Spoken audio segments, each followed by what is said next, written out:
யோவான்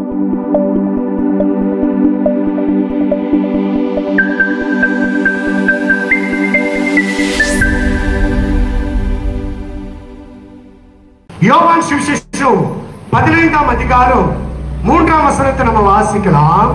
நான் உங்களுக்கு சொன்ன உபதேசத்தினாலே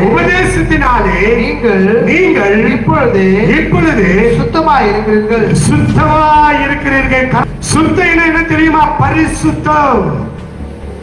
இரண்டாவது ஒரு காரியம் நம்மளுக்குள்ள என்ன இருக்குன்னு சொன்னா பரிசுத்தம். இந்த பரிசுத்தம் இல்லாமல் ஒருவனும் தேவனை தரிசிக்க முடியாது. நீங்கள் சுத்தமாய் இருக்கிறீர்கள்.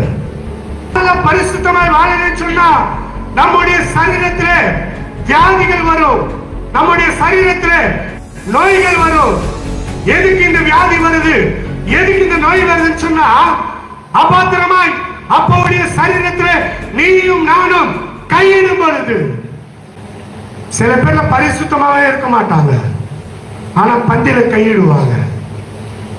பந்தியில கையிட்டீங்கன்னா வியாதிஸ்தான். சில பேருக்கு இருதயத்துக்குள்ளேயோ இல்ல காலிலேயோ இடுப்புலையோ இல்ல கையிலையோ இல்ல கழுத்துலையோ இல்ல தலையிலையோ வலி வரும்.